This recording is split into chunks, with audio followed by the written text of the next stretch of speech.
This is Matthew Kratter's Bitcoin University.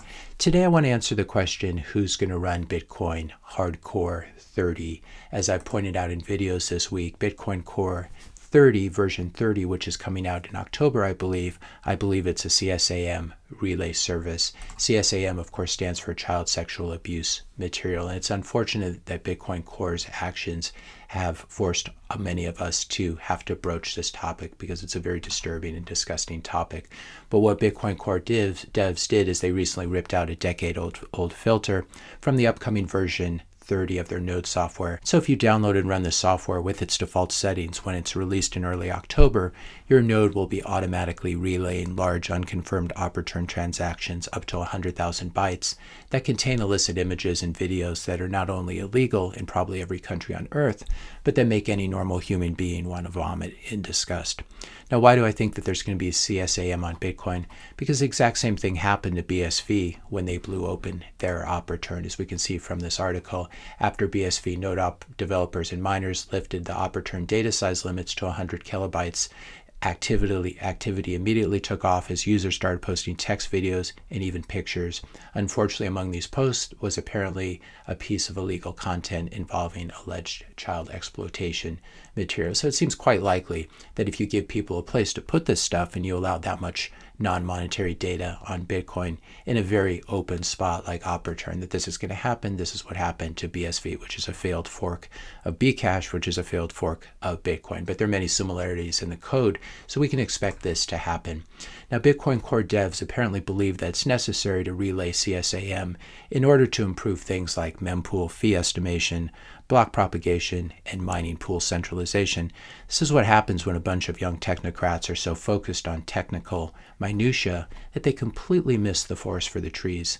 They're ripping out a filter here. It's the old Chesterton's fence thing. If there's a filter, if there's a fence standing there in the woods, you might want to ask why people put it there and what its function is before you rip it out. So that leads to the question, who's actually going to run this new version of the software? That's something I asked Brian Armstrong, who's founder and CEO of Coinbase.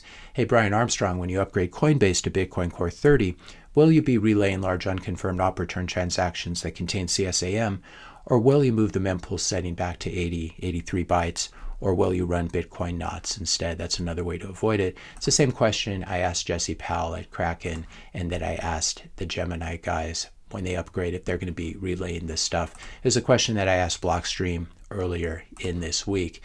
The thing is, no Bitcoin mining company either in America is going to be running Bitcoin HardCore 30 out of the box either. Mara, for example, has a policy where they will not mine illegal images that are submitted to their direct submission service, which is called Slipstream. So it's unlikely that they're going to want to accept these images for the P2P network either. Neither will Riot, neither will other American mining companies, I presume. So that leads to the question, back to the question, who's going to run Bitcoin HardCore 30? Now, there's an easy solution that will allow these companies to run Bitcoin Core 30. They can just change the default setting and reduce data carrier size back down to 83 bytes before running it.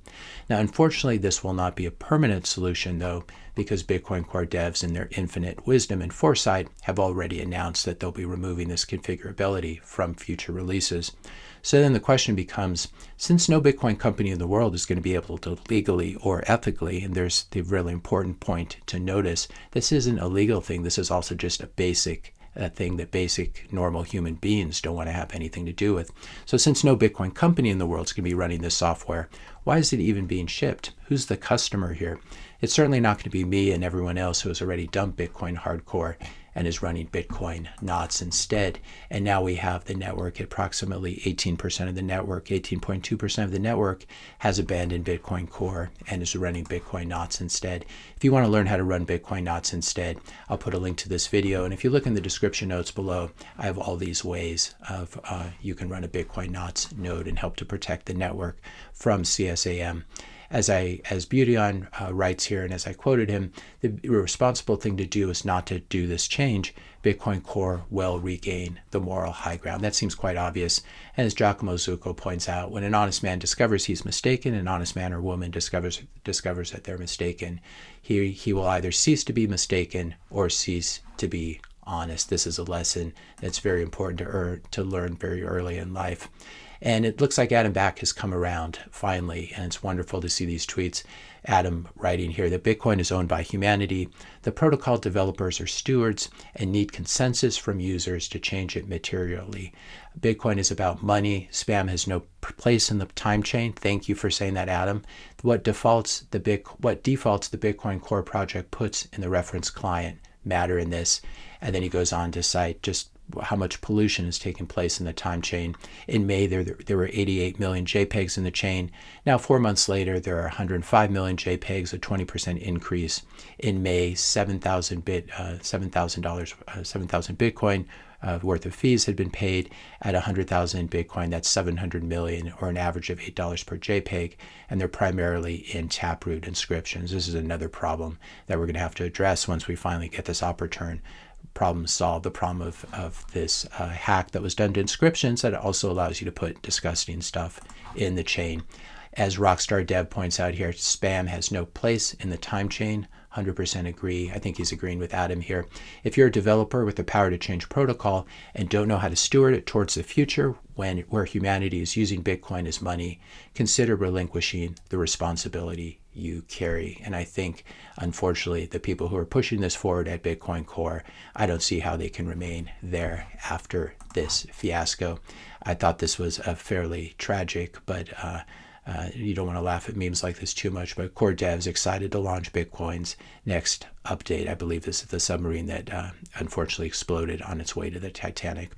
If you enjoyed this video, be sure to hit the subscribe and like buttons. Hit the notification bell if you want to be notified when I publish my next video. And let me know your questions and comments in the comment section below. Thanks a lot for watching, and I'll see you in the next video.